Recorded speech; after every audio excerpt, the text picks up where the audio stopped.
Good morning. Welcome to the 11 a.m. briefing for October 7th. As a reminder, we will have briefings moving forward every day at 11 a.m. I am Lillian Govis, Director of Communications and Public Engagement for Buncombe County. For those who are able to watch this briefing, you'll see we're in a different location today, and this is where we will be moving forward. Behind us, you'll see our beloved Blue Ridge Mountains. These mountains symbolize the strength and solidarity of our community, which is so critical as we come together to grieve, to help each other, to lift each other up, and one day rebuild. With that, I will turn this over to our county manager, Avril Pender.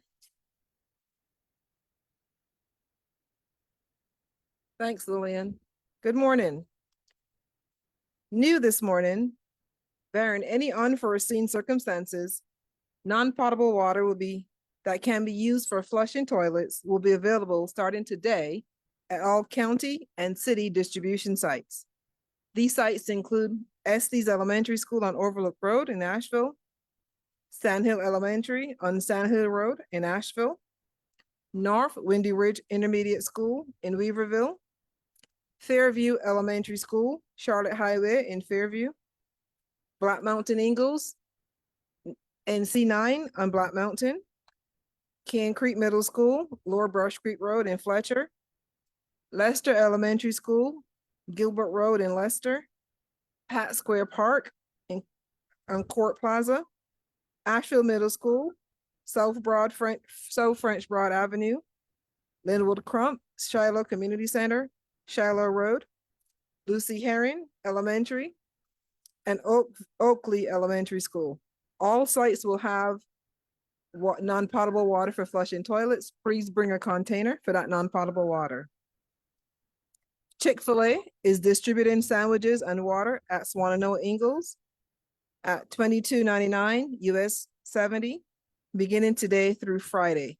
That begins at 11 a.m. to 4 p.m. while supplies last. Again, Chick-fil-A distributing sandwiches at the Swannanoa Ingalls beginning today through Friday, 11 a.m. to 4 p.m.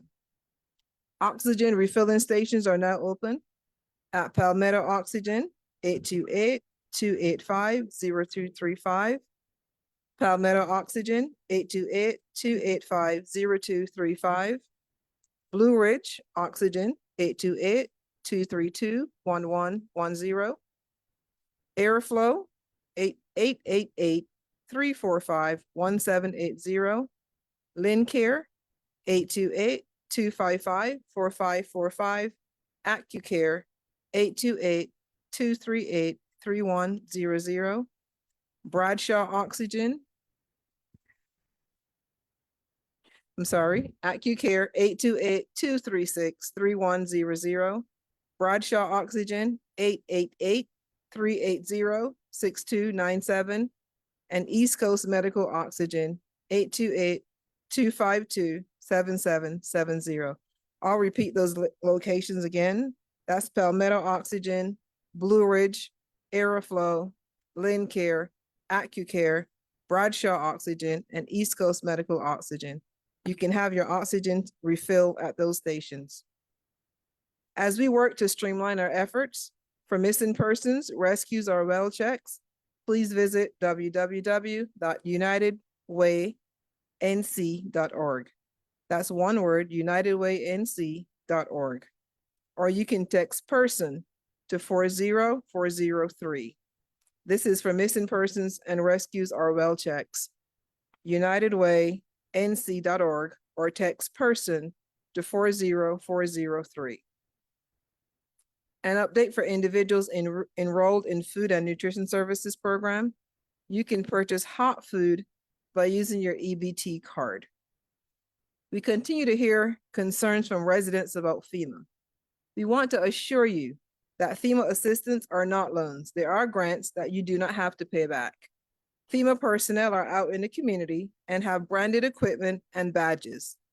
FEMA disaster survivor assistance are out in the community today from 9 a.m. to 6 p.m. at the Black Mountains Ingalls, AB Tech Conference Center, Pat Square Park, Emma Community Center, New Bridge Baptist Church at 199 Elkwood Avenue, and at the laundry use trailer, the Basilica of St. Lawrence, 97 Haywood Street. Again, FEMA are giving grants, not loans. You do not have to pay these back. FEMA personnel are in their community. They have badges and they have branded equipment so you can recognize them as FEMA disaster survivor teams. And they're in their community today from 9 a.m. to 6 p.m. at the Black Mountain Ingalls, AB Tech Conference Center, Pat Square Park, Emma Community Center, New Bridge Baptist Church at Elkwood Avenue, and at a laundry use trailer at the Basilica of St. Lawrence in downtown Haywood Street. Please, if you need help, you can access help at one of these locations. Solid waste services. Tomorrow, Waste Pro will run routes to the extent possible in the Anchor Candler area for Tuesday customers. They also have a drop-off site at the Leicester Elementary School on Gilbert Road in Leicester. That is from 8:30 a.m. to 3 p.m. We have extended hours at our landfill, open from 6 a.m. to 6 p.m. Monday through Friday, or 8 to 3 on Saturday. Our permits and inspections office is open and are waiving fees for emergency repair permits. Go to buncombecounty.org/permits.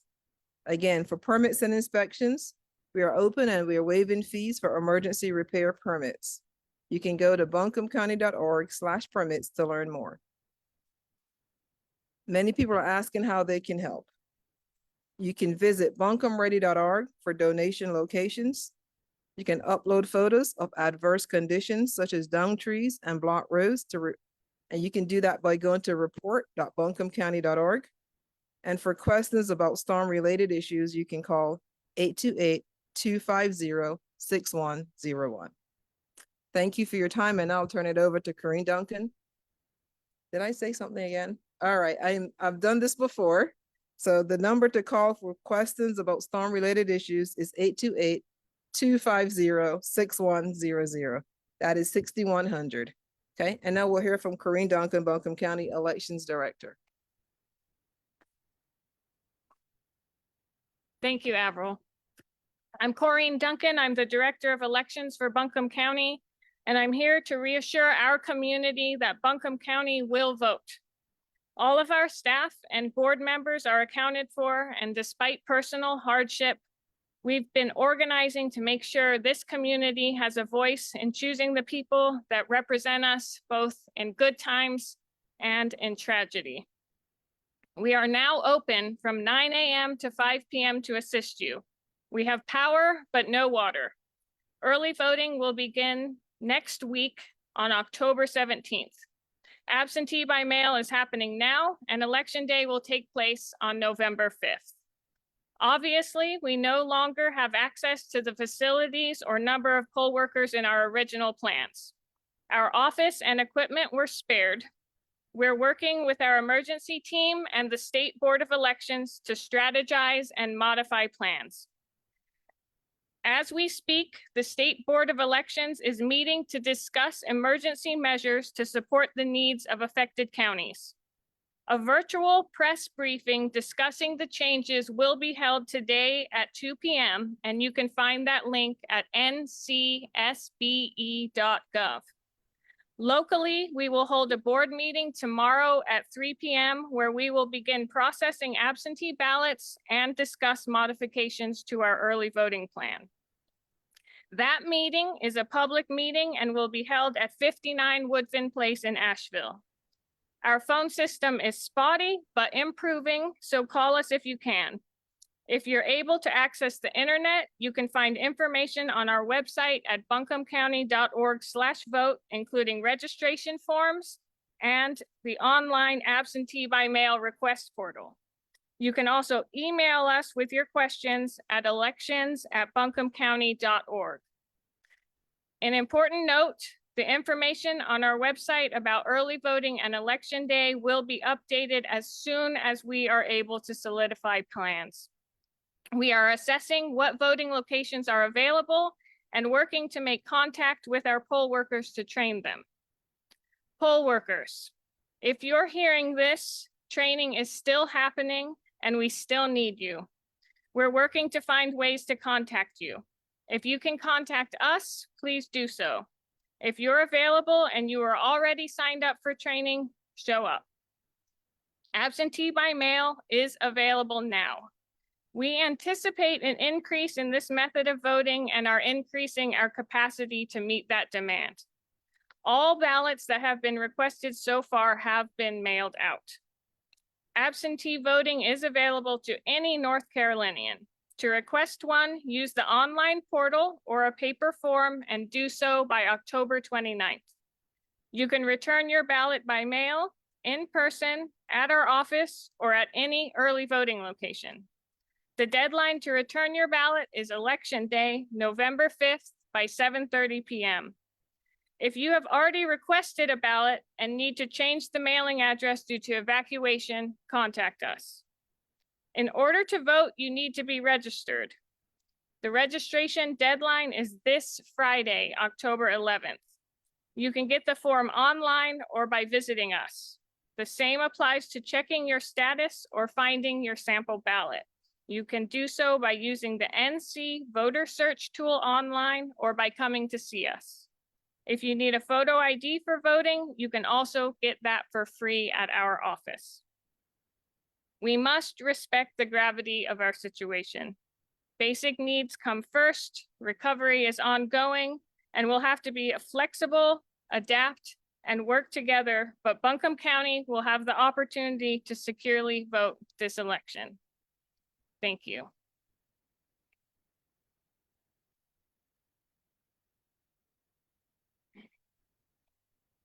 Now we'll hear from Jessica Silver, Buncombe County Environmental Health.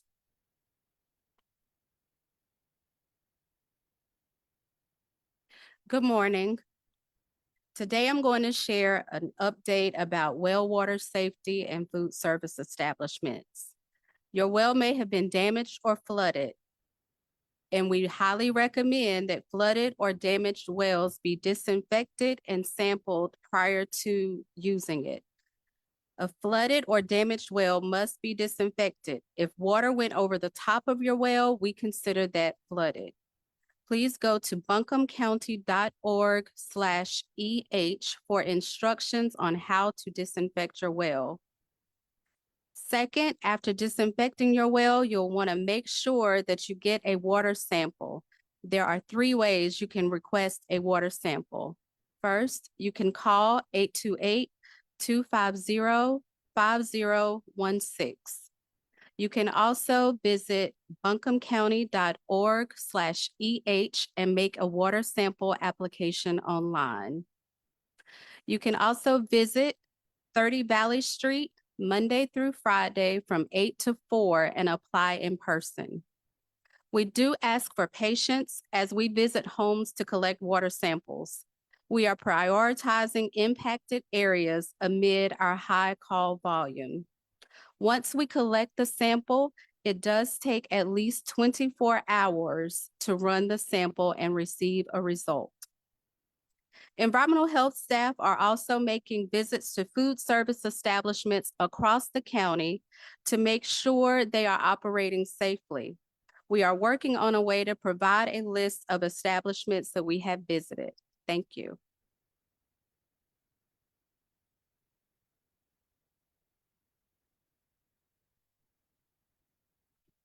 Next, we have Vic Isley, who is with the TDA to provide an update from their end.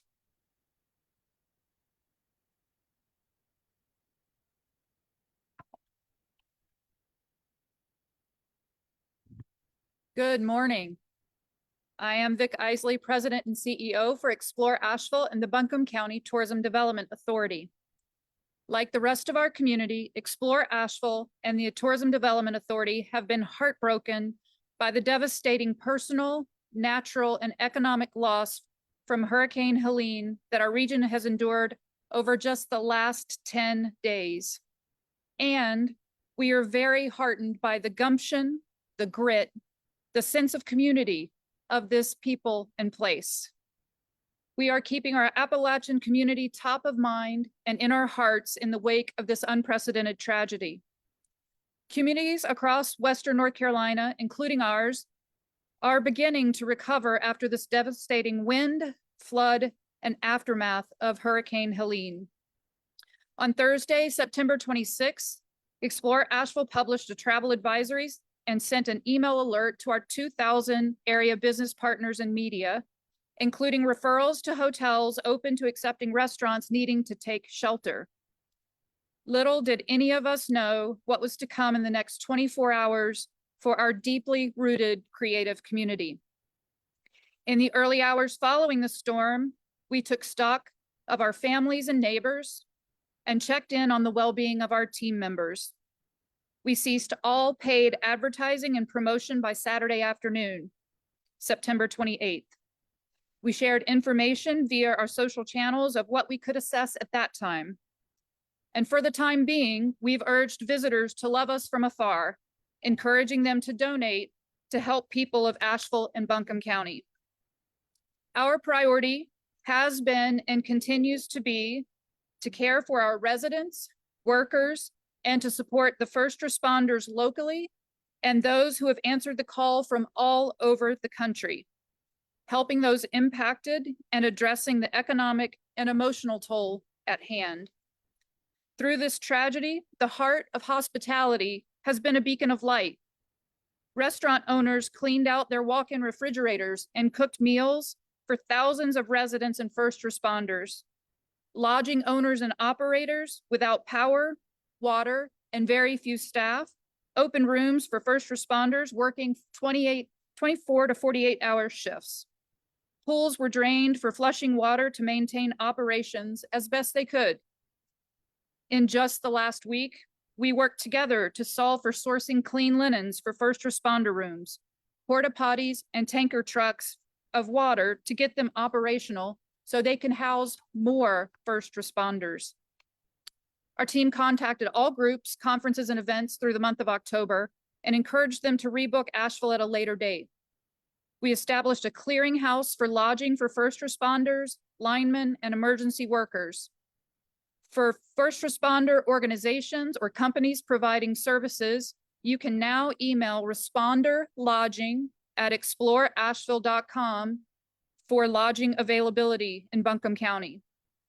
When FEMA announced on September 29th that federal disaster assistance was made available to the state of North Carolina, including our county, we shared how to apply for federal funding available to affected individuals, including grants for temporary housing and home repairs, low-cost loans to cover uninsured property losses, and other programs to help individuals and business owners recover from the effects of this disaster. For individuals that need temporary housing or shelter, you can apply for assistance with FEMA. Once your application is approved, they provide a list of FEMA-approved lodging options for you. For more information, please go to disasterassistance.gov.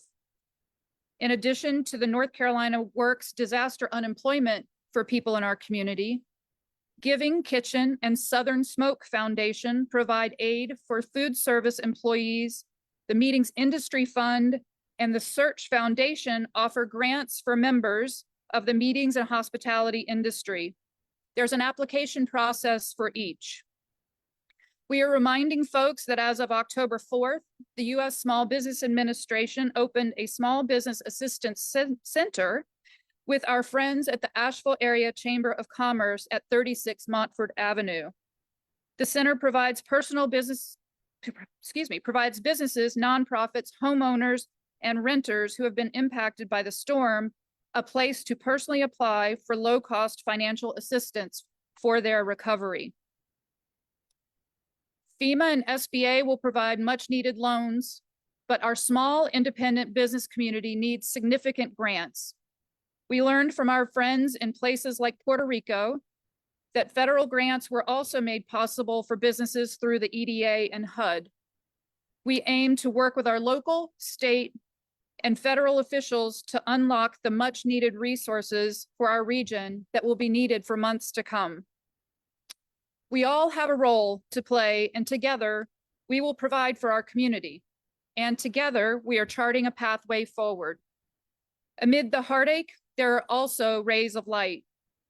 Just an hour ago, a concert for Carolina was announced featuring Luke Combs, Eric Church, Billy Strings, James Taylor, and friends. It will take place October 26th at the Bank of America Stadium in Charlotte, with all proceeds, including sponsorships, going towards aid relief. Explore Asheville and the Tourism Development Authority has pledged $1 million as presenting sponsor. Millions more will flow back to our communities in need thanks to Luke Combs and Eric Church. We've been humbled and uplifted by the outpouring of care and concern from fellow destinations, travel and hospitality friends around the country.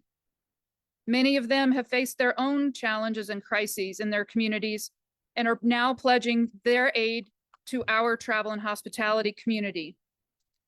We are heartened by their support, so much so that Explore Asheville, our 501c6 nonprofit, has established the Always Asheville Fund to help our small independent travel and hospitality businesses throughout the county recover from the devastating impacts of the storm. Assisting our small businesses with emergency grants, not loans, will aid in part to sustain this deeply rooted creative community that we all love. To that end, we are transferring $300,000 from our earned revenue fund into the Always Asheville Fund this week. Our friends at Destinations International advised they have pledges of $50,000 to begin.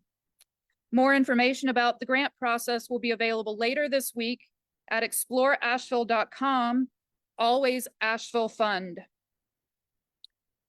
We are also exploring other options for recovery in the near, medium, and long haul.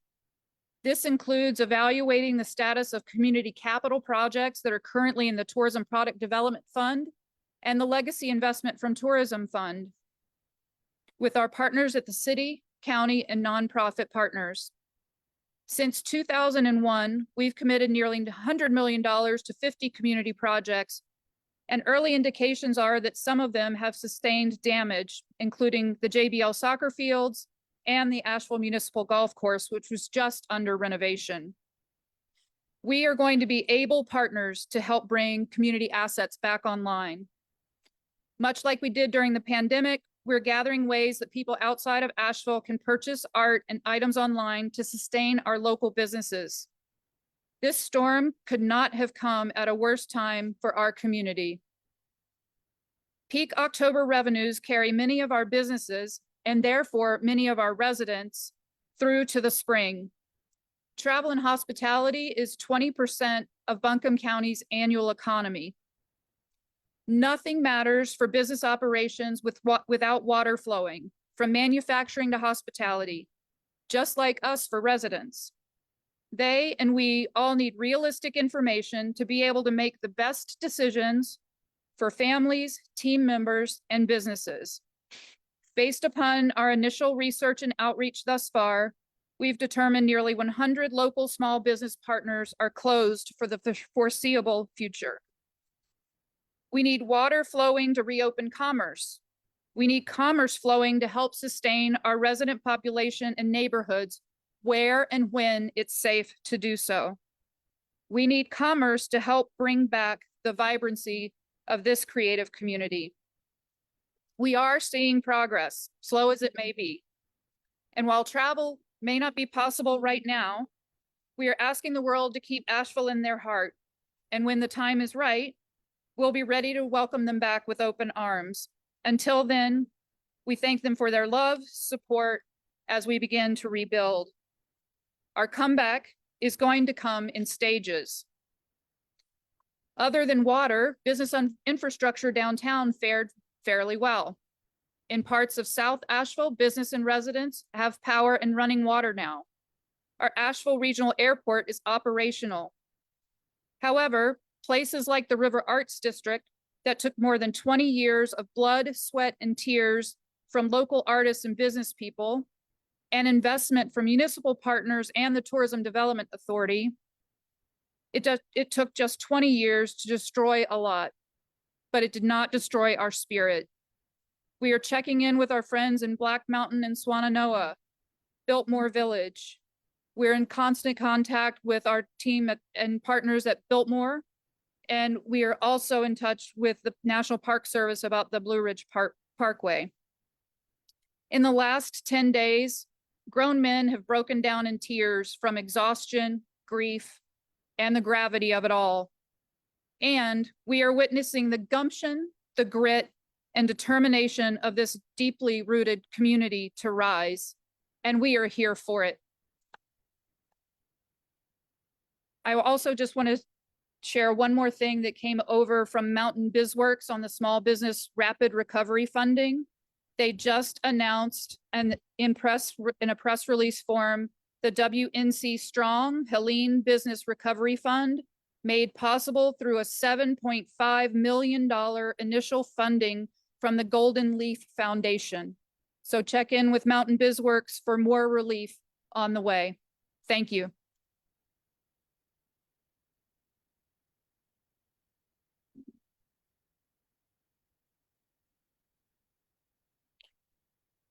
Thank you. Before we turn to the city of Asheville, I just have a quick statement from Buncombe County Schools. They will be with us later this week to provide an update, but they wanted to let parents and students know that they are still continuing to work diligently to get students, teachers, and staff back in all 45 schools. And we'll have an update on a return to school as soon as possible from them. Next, we have City of Asheville here. City Manager Deborah Campbell, Assistant City Manager Ben Woody, and Chief Lamb will provide respective updates. Thank you.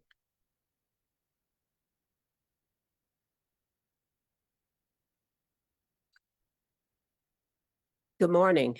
As was stated, I am Deborah Campbell, and I serve as the city manager of Asheville. And as usual, I want to begin by expressing my heartfelt thanks for the support the community is providing to help us work through these unprecedented times and circumstances. I am so proud of the work of our community, our city team, especially along with our county, state, federal, private, and nonprofit partners who are doing all that they can to assist with this long-term recovery effort.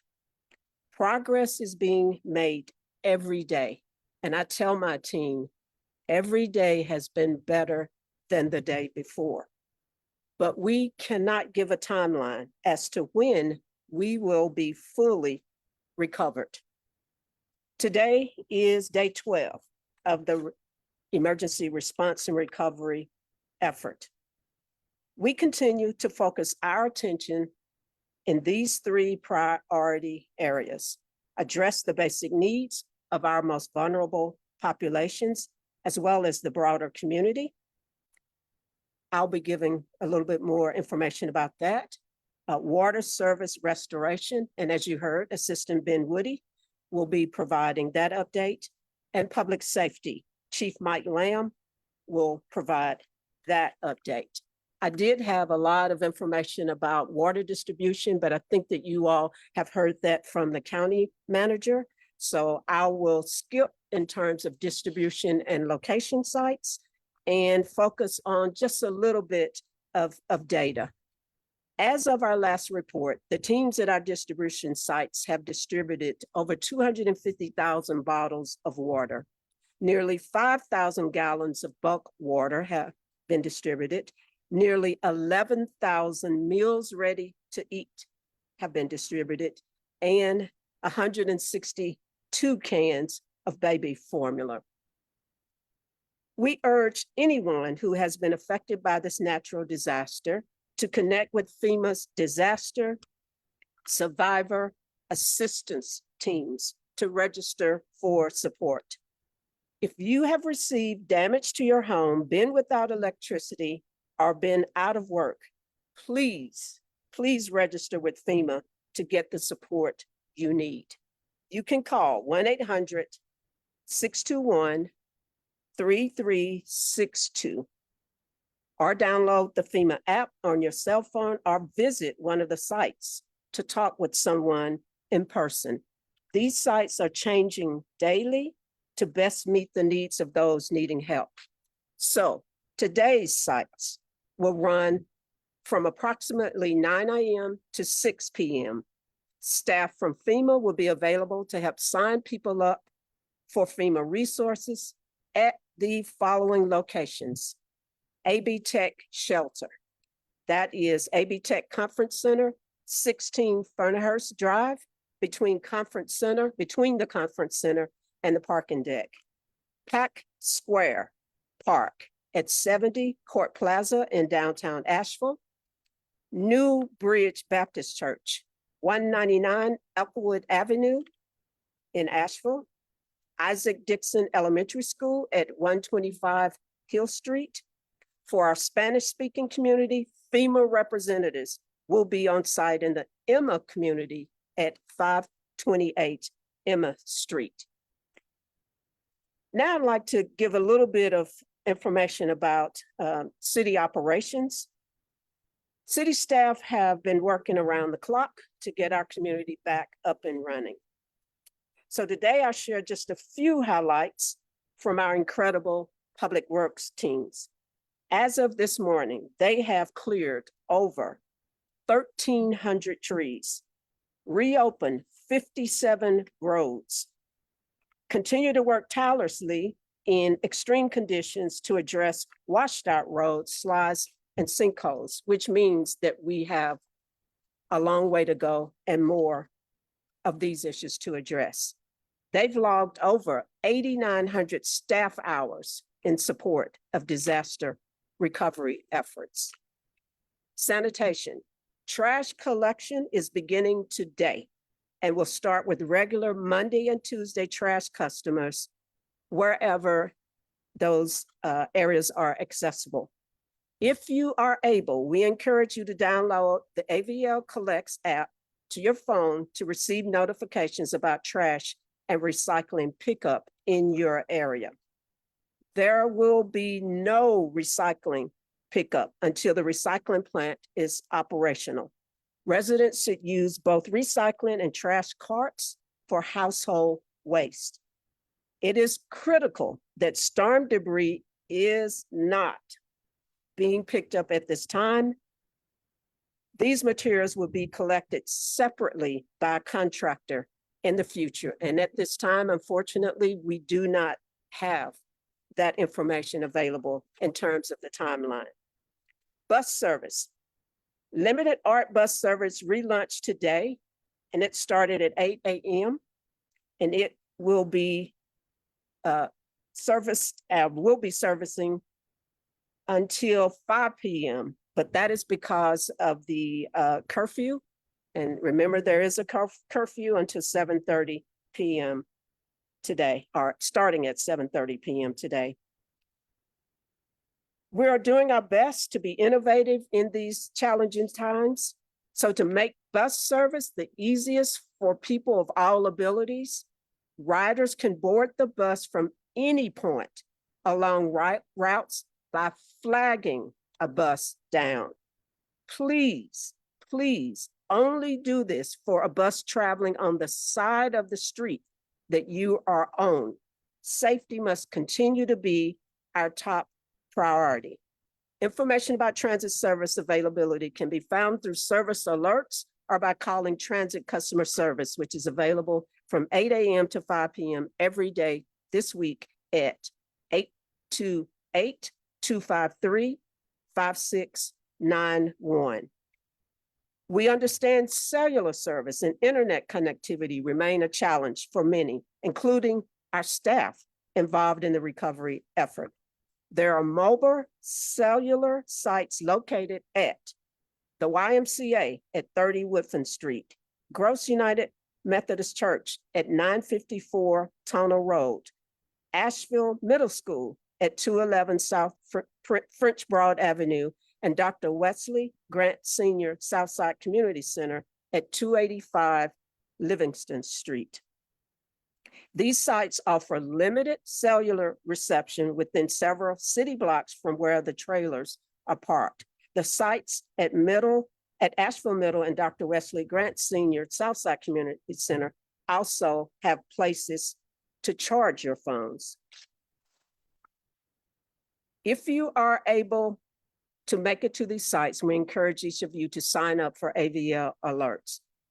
There's a link on the front page of the city's website at www.asheville.nc.gov. Text message alerts seem to be one of our most reliable ways to get direct messages to our community, and they are being sent in both English and Spanish. For those receiving messages, please note messages in English are being followed by messages in Spanish. The banner notifications on your phone show the latest message. If you see a message in Spanish, please open the text on your phone and you will see the English message preceding it. Ongoing communication about businesses reopening. Our development services team is set up to receive and issue permits for structures and buildings that have received storm damage. Permit fees will be waived for removal and repair permits, and emergency permits will be fast-tracked. Assessors and city staff will have identification and will identify which departments they are working for. For questions about buildings affected by the storm, please call 828-259-5846. Electronic applications can be submitted to develop.asheville.nc.gov. More information about businesses reopening will be available in the coming days. Every day, we are hearing stories of our community's incredible resilience during these devastating times. But if you are able to volunteer to help, please visit handsonasheville.org for more information about ways to volunteer. I'd also like to share a big thank you again to the mayor and council and state and federal elected officials who are diligently working in the community at water distribution sites and doing whatever to connect with both public and private entities to request resources for our community to support this recovery effort. Lastly, I want to say a big thank you to all of our City of Asheville employees. And I know every time I come up, all throughout my messaging, I am saying thank you to our city employees. I am humbled to lead this team of extraordinary public servants. I know we're all in this together and we'll continue to support each other as we recover as a community. I would now like to bring up Ben Whitty, who will give us an update on our progress to restore our water distribution system. Mr. Whitty.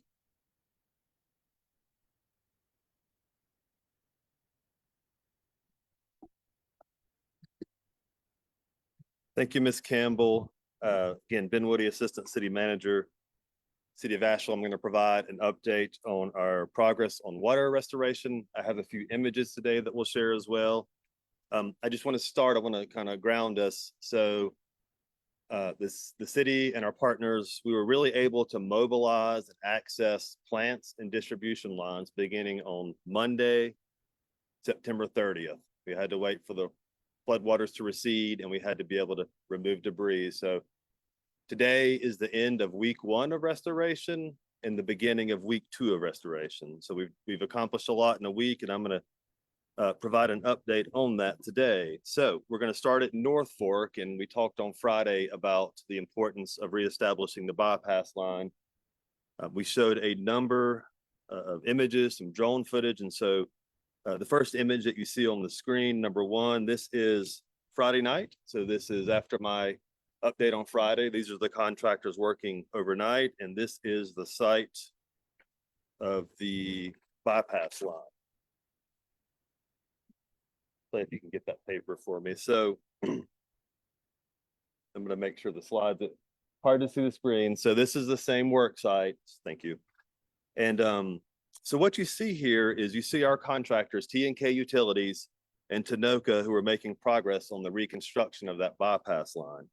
If you remember, on Friday, we showed you an elbow joint that was being brought in to be installed. So what you see now is the elbow joint and an additional joint are under construction. So you can see the progress on that bypass line overnight. And this next image is a little bit to give some context of what that looks like. So a joint and a line is installed incrementally. The red circle you see around that work area is called a shoring box. So the work area has to be stabilized so the workers can be in that box safely. And we'll continue to do that across this creek bed until we're able to reinstall the bypass line.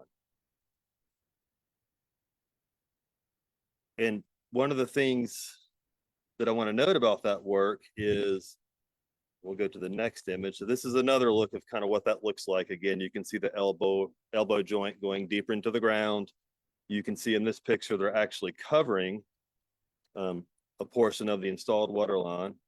I'll advance one more slide. Again, same work is occurring. You can see the shoring box. And so why this is important is it just shows you the incremental nature of this bypass line and how it's installed. And this is a really important photograph that I want to share. And I'm gonna talk about this for a minute. So what you see, again, to orient yourself, you see the shoring box on the lower part of the picture, and you see where our crews are.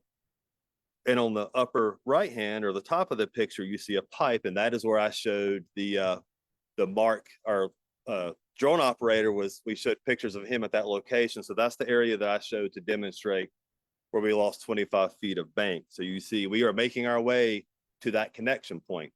That's where we have to get to be able to complete this work on the bypass line. So what makes this difficult, and what I want to show is, you see the area they're working is dry. Those are dry conditions. The area they need to work is still in a creek bed. So that creek bed we talked about, it continues to be fed by the spillway from the dam as well as tributaries. So what has to happen is, when they complete this work, where you see the workers at now, they will have to go install shorings and have to divert the water that exists there. So we have to have dry areas to be able to install this pipe. So you can see the process that it takes to get across this creek bed. The other thing I want to note on this, and this is again important to know how this happens as we sequence this work. We've actually removed part of the pipe where you saw our drone operator film on Friday. And we did that because, so we have a longer way to go to connect this bypass line, but that's because we were able to put a camera in that line over the weekend.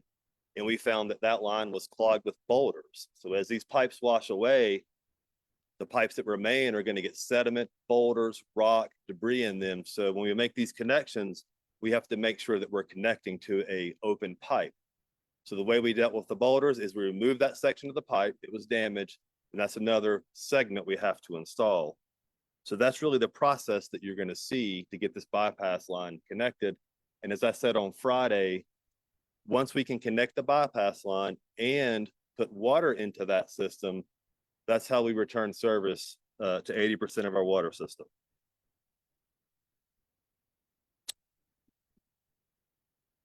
And what we are optimistic, we are very hopeful that we can have this work done on the bypass line in 72 hours. We feel good about that. Things happen, but we want to say that. And once we have the bypass line connected, that is a significant major milestone in the restoration of the water system. But what I want to do today as well, I want to orient the community to the other piece of restoration. And I'm going to take a few minutes to talk about the status of our North Fork Reservoir and Treatment Plant. So this is where the water comes to charge or to put water into our distribution system. So the picture you see right now, that's our North Fork Reservoir. That water source was purchased and established many, many decades ago. It is surrounded by 20,000 acres of forest. It is one of the most protected watersheds in the United States. It is often considered to be one of the most pristine sources of drinking water in the United States. This is a crystal clear water body on a normal day. This is a picture, same picture. This is after the storm, and essentially the best way I can describe this water system, or this water body, excuse me, it's effectively like chocolate milk. So it's went from one of the cleanest water supplies in the United States to what I would term as chocolate milk. It's that murky. So the task at hand for the North Fork Reservoir is that this turbidity, which is a technical term, but we'll just call it murky water, the sediment or the turbidity has to begin to settle before we are able to put it into a filter system and clean it. So that's something that we're monitoring. But what happens is every day that passes, the turbidity in that water begins to settle. That's a natural process. And that's occurring as we are making these repairs to the distribution system. One of the things that is important to note is we are able to intake water at different depths. So there's different points in the water column that we can get water into the treatment system when it's ready. We were able to change that. So we're monitoring the water column, to make sure we know where the water is that has the least amount of turbidity, and that's where we'll be able to get the water from when that time comes. The other thing that I want to note is we have EPA and FEMA officials that are on site. They're not only providing resources for this recovery effort, but they're providing technical assistance on how we can treat this reservoir and what we can do to get water back to this community. So again, we have those technical experts that are with us on site. And we're also, with those technical experts, we're working on contingency plans to deliver non-potable water to the distribution system while we continue to restore our treatment capacity. So we are looking at every way we can to get water into our distribution system. But I'll remind everybody, none of that can happen until the distribution system is repaired. So these things are happening concurrently. What we hope to do is to be in a position to begin to pressurize the system once the reconstruction of the bypass line is completed. So I'm going to come back and talk about the distribution system in a minute. I didn't advance my slides, but I just want to show a couple more pictures on what that looks like. And I need to look. Okay. So this, I talked about the turbidity in the reservoir. Well, this is a picture of a filter. So this is where the water comes and it passes through this to be able to be treated and put into the distribution system. And that's very dark, but this is a better picture. So what you see here is the water that's in our water treatment plant. On the left, again, I would describe that as chocolate milk. On the right, that is crystal clear. So that is the difference in the water condition in our treatment plant before and after Hurricane Helene. So again, this mud, these conditions, all this has to be cleaned and removed. So not only do we have to have water that we can treat, we have to have a plant that's in a condition to treat that. But I'll go back and say we are making contingency plans to try to get water into the distribution system. So I'm going to move over to Mills River now. We've talked about that a lot. I have some good news from Mills River. Our Mills River plant is fully operational, and we've actually reduced the pressure at that plant. That sounds counterintuitive, but it's actually really good news, because what that means is we've been able to fully pressurize the southern Asheville, southern Buncombe distribution area. So the area that Mills River services is now fully pressurized. And that's really good news, because one is it means if you have water, you should not lose water in the South Asheville area. But the other thing that it means is we do not have any major breaks in the southern distribution system. Now, we may still find small breaks as we begin to recover, but that's great news from Mills River. I do want to note one thing. I want to temper that. It is critical that if you're in the southern distribution center and you have water, it is critical that you continue to conserve water. Anybody that has water needs to conserve water. We have a long way to go. So I'll move to the distribution system. We've talked a lot about this. We showed a lot of imagery on Friday, but our contractors continue to make progress on large-scale repairs to our primary transmission lines. Those contractors for the city are TP Howard and Tanoka. We are also working closely with NCDOT and their contractors, and we are all working together to make these critical repairs to the distribution system as we find them and as we have materials available. One thing I want to note, I want to just give a little bit of the challenge on that. So we were having to restore a water system and roads and do the design work. The engineering is actually happening in the field as the work occurs. Normally, you would have the engineers in the office, they would do the design work, then we would do a bid and do the construction. So all this is happening at once. So we have the contractors have their engineers, we have ours, we are engineering and building concurrently. to restore the distribution system. And so, and we can talk more about this, but it's important to know that the way we've sequenced that repair to the distribution system is we begin at the points that are closest to the source of water. So we want to make sure that the distribution system that is in the closest proximity to North Fork Water Treatment Plant, those need to be repaired first, and then we'll make our repairs out into the larger system. And we do it in that manner because that's the manner that the water is going to go into the system. It's going to start closest to the source, and then it's going to make its way out into the other areas of the system. And the last thing I want to note is I also want to make everybody aware our City of Asheville water crews had a couple of questions on the number of employees. I've confirmed that we have 181 employees in the City of Asheville's water department. They are also making repairs in preparation for the restoration process. So this includes they're out assessing, making repairs as they're found.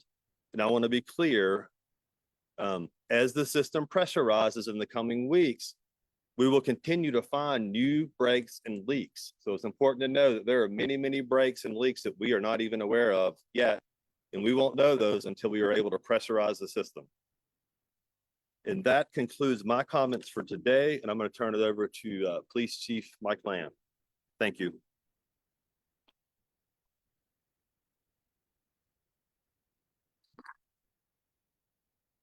Thank you, Ben.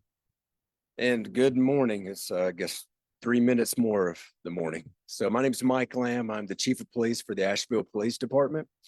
And I'll be updating you on public safety and law enforcement operations within the city of Asheville. So currently we are operating with full patrol staffing and also full detective staffing. And we have 20% more officers that are volunteering to come in on their days off on average. These dedicated teams are working to find missing persons, to do drone and search and rescue operations. We're doing outside resource management. And also we have additional roving patrols in areas to prevent theft and burglary. So with our missing persons, thus far, we have located 336 reported persons alive and well. We have approximately 394 total persons that are reported missing to date on our missing person spreadsheet. And currently we are actively working 60 cases of people that are missing and not heard from. Of those 60, 20 of those are folks that are unhoused. We have distributed face sheets to our officers so that they are aware of these missing persons, so that if they locate them in the community, that they can call us and that they can take them off the sheet. We're also receiving substantial assistance from the FBI and also Homeland Security in helping us with the missing persons list, but also helping us to identify deceased persons that we are recovering. We're also receiving additional DNA resources, DNA rapid testing instruments, and consumables from donations from private sectors. So we're very appreciative of the donations of the material that helps us to be able to identify deceased persons and give closure to families. So over the weekend, we did a total of 5 rescues from our missing persons and welfare checks. I'll speak of 2 of those rescues. One was an elderly female who was in a bad situation where she was running out of the critical oxygen that she needs in order to survive. She had no cell phone coverage and was blocked in by downed trees to her house. So officers were able to get her the medical attention and the oxygen that she needs. And they were also able to facilitate trees being removed from her driveway so that resources could get in and out of her house. The other one was a man who had broken his leg. He had no cell phone coverage and he also was blocked in. So officers were able to get him the critical medical attention that he needed. So from our deceased persons list, and I want to clarify that this is within the city limits of Asheville, we have recovered 9 deceased persons. And again, we were very thankful for the help from the FBI and Homeland Security on helping us to recover and identify those persons, and also our search and rescue teams. With our drone team, we are working affected zones in and around the Swannanoa River and also the French Broad River. We're working alongside search and rescue teams from the Asheville Fire Department but also New Jersey Search and Rescue. And we're also receiving substantial assistance from our private sector, from companies like Axon, Airworks, DroneSense, and Paladin, in helping us with additional pilots and additional resources for these critical drone operations. So we have a lot of outside agencies that are also assisting us. We have over 45 independent law enforcement agencies from across the state and nation that are providing assistance to us by giving us more resources so that we can be in more places to prevent more crime. We're also managing on average 190 officers every 24 hours. They are protecting critical infrastructure and also augmenting patrols for areas, again, that are experiencing violent crime and also theft and burglaries. Currently, we're working at a 40% higher call volume compared to the last 3 years during this time. That's an average of 85 more calls a day that officers are responding to. Over the past 2 days, we have been able to capture a homicide suspect from the 1 homicide and the 2 attempted homicides that we had last week. So of those incidents, we have been able to recover and arrest every one of those suspects. And over the weekend, we arrested 3 different individuals that were going around barricades and attempting to loot businesses. So we're thankful that we were able to arrest those 3, and also from the help from the Holly Springs Police Department and helping us locate those people. And again, those additional resources that we have. So I want to remind everyone that we have a curfew. The curfew is in effect from 7:30 p.m. to 7:30 a.m. Now, we realize that businesses are opening back up and water is being restored to certain areas of Asheville. So as that happens, we will reevaluate the curfew and try and do what's best for the community overall. As a reminder to the public, please be aware of scammers. Scammers are coming into our area in order to take advantage of survivors. Never give cash to anyone representing themselves as a contractor. And do your due diligence to determine their licensing, their insurance coverage, and also their company credibility.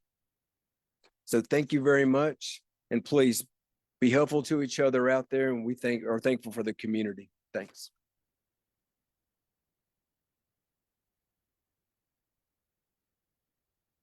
We know we provided a lot of information today in this 11 a.m. briefing. A few key things that we want to touch on before we open it up to questions from the media who are on a Zoom link. As of the morning update from Duke Energy, we still have 67,000 customers who are without power. Election services, that Board of Elections meeting will take place Tuesday at 3:30 p.m., not 3 p.m. Anyone who has questions about election services, you can call the Election Services Office at 828-250-4200. Again, 828-250-4200. If you have phone service, they can help answer your questions. So you don't have to try to get into the office. They'll do what they can over the phone for you. And then there were some comments in the Facebook chat about Waste Pro bins. They didn't get collected at the end of the day. If those bins did not get collected, that means that Waste Pro could not make it to your service area that day. Pull those back in. We have extended hours at the landfill and we'll continue expanding that Waste Pro service as roads begin to be restored. So with that, we will turn it over to questions from the media in the Zoom chat. Question for Corinne Duncan, Mark Barrett with the New York Times. What concerns does she have that the difficulties that elections will face, like a lot of other things in our society today, will decrease turnout? Sure. And just one thing with Corinne, the spelling of her name is Corinne Duncan, and it's pronounced Corinne. Sorry about that. Thanks. Just for folks who are writing, I'll turn it over to Corinne. Thank you, Lillian. So we're in the initial stages of assessing our voting locations and trying to contact our poll workers in order to make a plan for in-person voting. In general, early voting tends to be the most popular option because it has flexibility. So we're really trying to prioritize that and focus on that right now. The State Board of Elections will also be providing some flexibility, hopefully. They met during this briefing, so we'll get some more information on that as we go. Concerns for us specifically are the water situation, so making sure that we have sanitary conditions at the polling locations, we get porta potties, those kind of things. And we're working with the state board to address those issues, and we are getting support. Laura Lee from Blue Ridge Public Radio had some questions for Ben.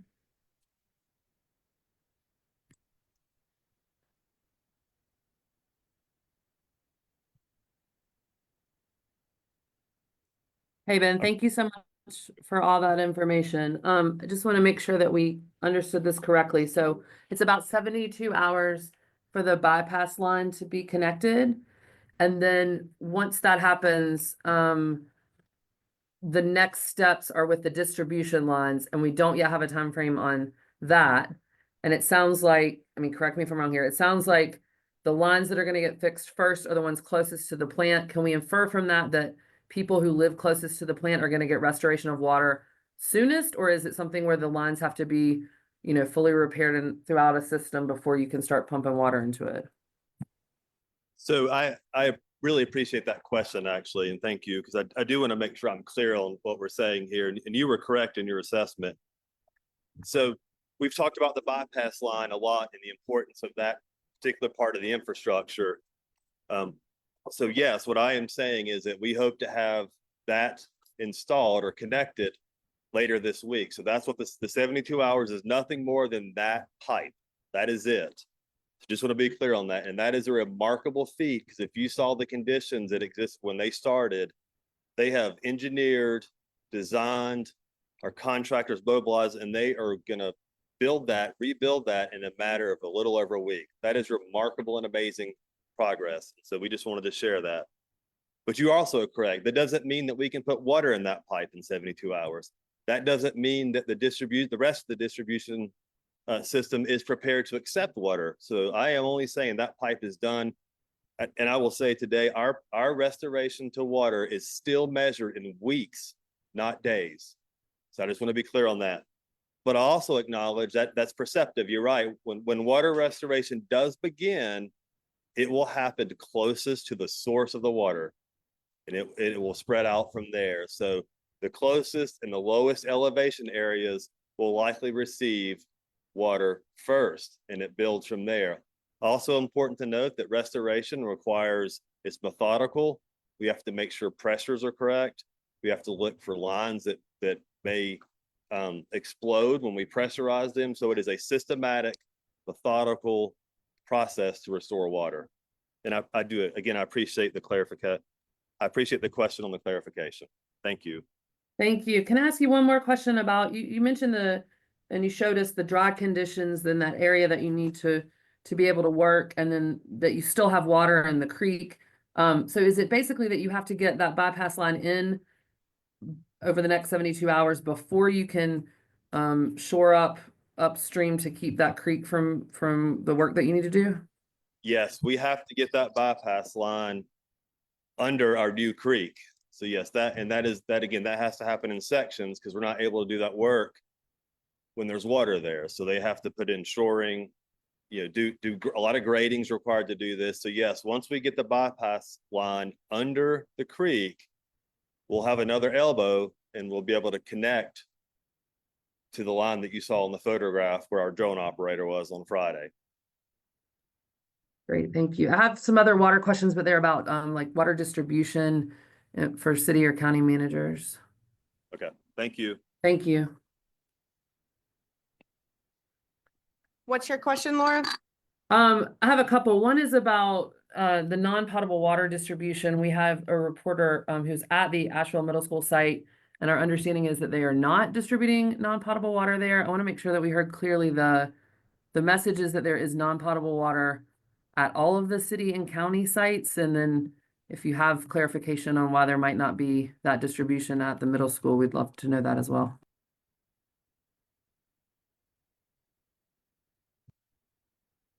I see the city manager walking this way.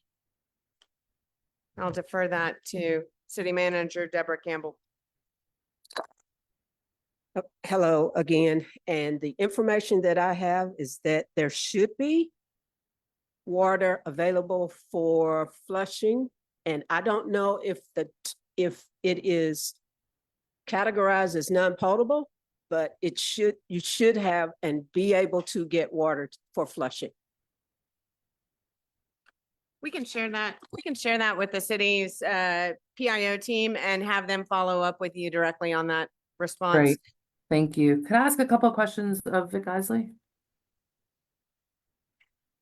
Vic is walking this way. Great.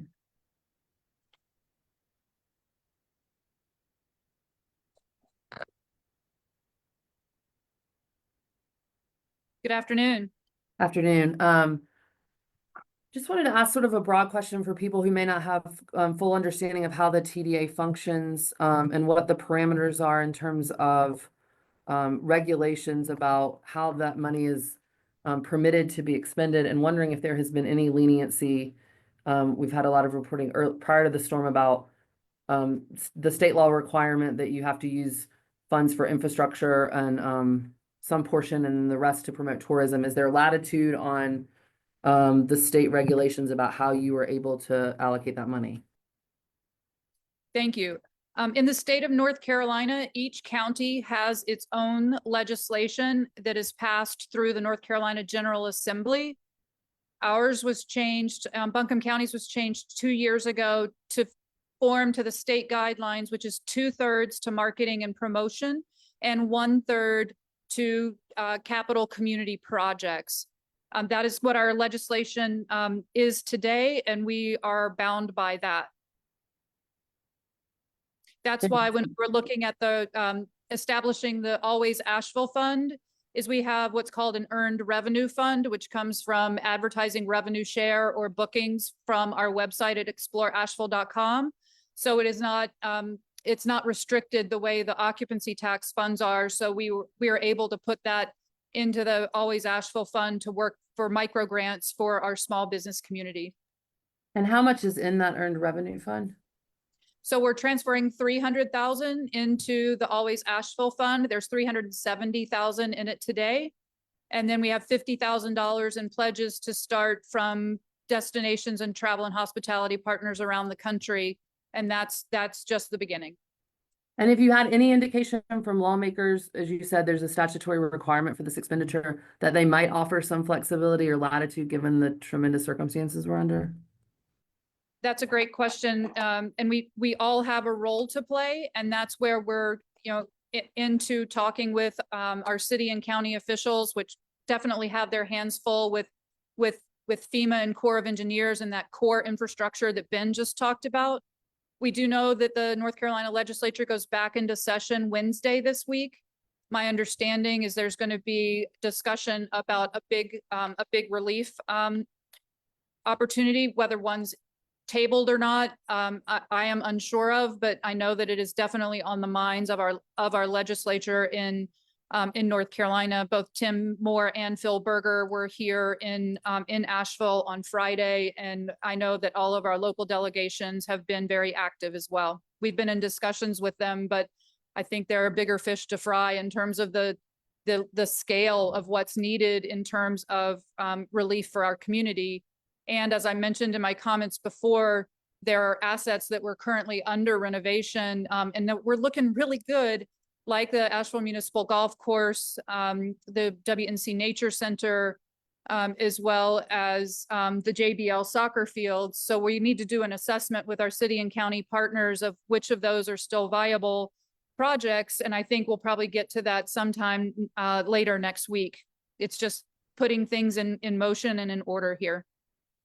And if we understood your comments earlier correctly, you all are pausing on advertising, obviously, in the present moment. Do you have a time frame that you anticipate how long that might be? And could you talk a little bit about balancing needs of tourism with the needs to Laura, you were going in and out there for a moment, but yes, we have paused all paid advertising. And the $1 million sponsorship that we were doing. Yep, absolutely.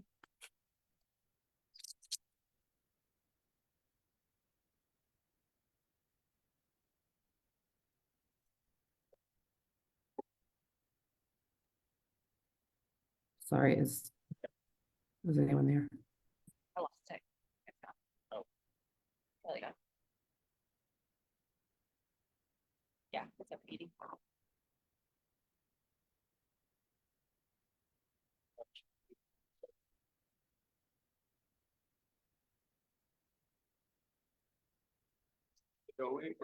Take over host. I would have to think, I think I can.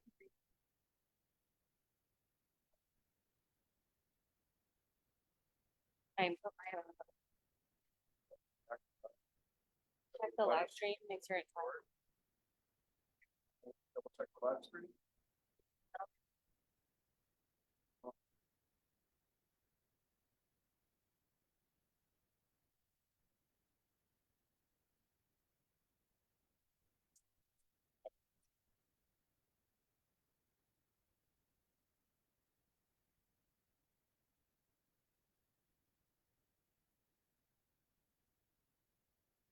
Hi again, Laura. Could you repeat the question?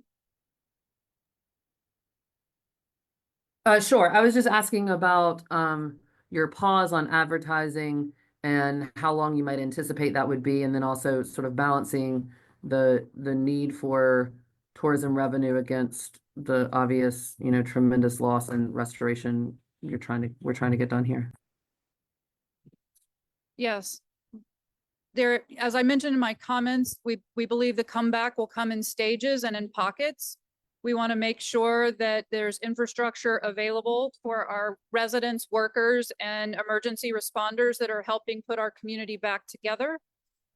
And as you have seen, downtown looks relatively as it would on any day in October, and River Arts District does not. And so we want to make sure that we're working through when it is safe to open for commerce, making sure that that's for our residents as well as guests from within our community. So we're going to be working with folks here and with our colleagues at Visit NC, which is the state tourism office. Great. Thank And I you. just had one question for Police Chief Lamb.